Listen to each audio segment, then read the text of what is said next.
Abu Ubaidah mengatakan, melalui serangan ini, perlawanan Palestina dilakukan untuk menuntut pertanggungjawaban Israel atas agresinya terhadap Masjid Suci Al-Aqsa dan para pejuang Palestina yang ditahan.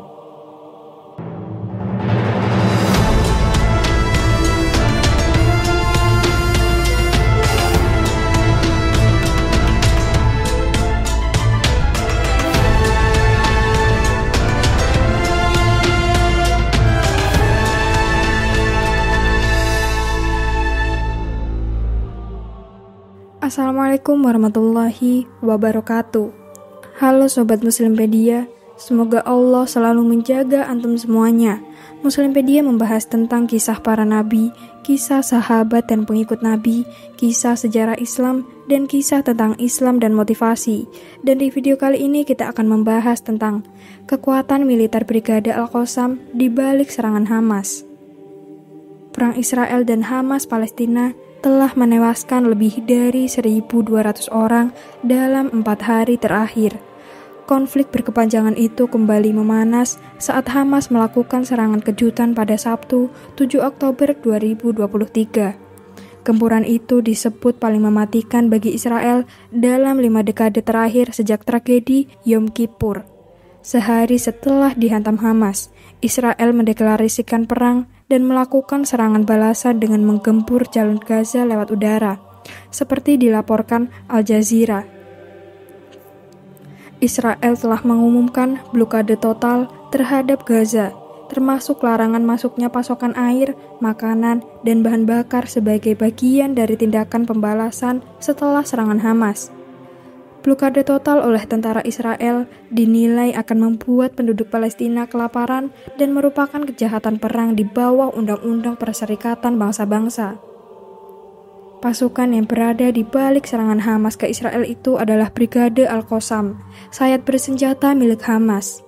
Mereka menyebut serangan itu sebagai Operasi Badai Al-Aqsa.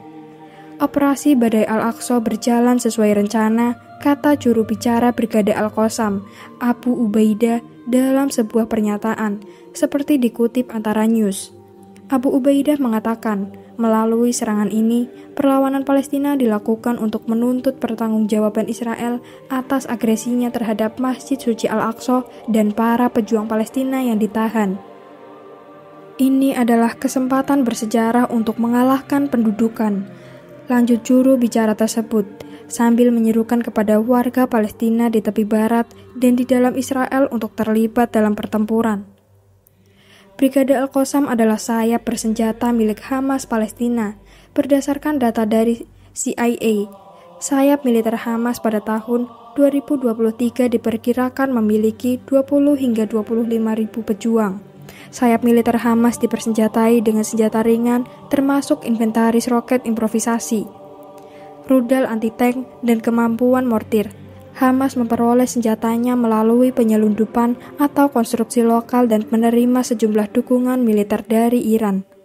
Pada tahun 2017, Hamas dan PLJ mengumumkan pembentukan ruang operasi bersama untuk mengkoordinasikan kegiatan sayap-sayap bersenjata mereka pada akhir tahun 2020. Formasi itu terdiri dari 12 kelompok militan yang beroperasi di Gaza dan telah melakukan latihan bersama pertamanya. Combating Terrorism Center atau CTC pernah menulis tentang ini dalam artikel yang dirilis pada September 2014. Menurut laporan dari sayap militer Hamas, Brigade Is al-Din Al-Qassam, mereka mampu menembakkan sekitar 3.600 roket ke Israel, termasuk jenis dan jumlah berikut ini. 11. R-160 jarak jauh, 22 J-80 jarak menengah, 185 M75 jarak menengah, 64 M55 atau Fajr 5 jarak menengah, 3.344 grade Qassam Katyusha atau mortir atau jarak pendek. European Council on Foreign Relations atau ECFR menulis Brigade Al-Qassam IQB didirikan pada tahun 1991 sebagai sayap militer Hamas. Brigade ini merupakan kelompok terbesar dan paling lengkap yang beroperasi di Gaza dan telah bertempur dalam beberapa perang melawan Israel. Dalam beberapa tahun terakhir, kelompok ini secara signifikan meningkatkan kapasitas rudal dan roketnya, serta telah bereksperimen dengan drone dan pasukan komando bawah air dengan keberhasilan yang terbatas. IQB juga memiliki pasukan keamanan internalnya sendiri, Al-Majid. IQB telah mengaku bertanggung jawab atas banyak serangan terhadap warga sipil Israel, termasuk serangan bom bunuh diri. IQB dipimpin oleh Muhammad Deif. Wakilnya adalah Warwan Issa. Meskipun pusat kekuasaannya tetap berada di Gaza, IQB juga mempertahankan kegiatan di tepi barat, termasuk di kota utara Jenin, di mana mereka bekerja sama dengan Brigade Syuhada Al-Aqsa milik Fatah dan Brigade Al-Quds milik Jihad Islam di bawah payung atau yang disebut sebagai Batalion Jenin. Gambar yang ditampilkan hanya ilustrasi, dan kami memohon maaf jika ada kesalahan dalam penulisan maupun penyebutan. Semoga konten ini bisa menghibur dan bisa memberikan inspirasi, edukasi, dan kebaikan dalam kehidupan sehari-hari. Wassalamualaikum warahmatullahi wabarakatuh.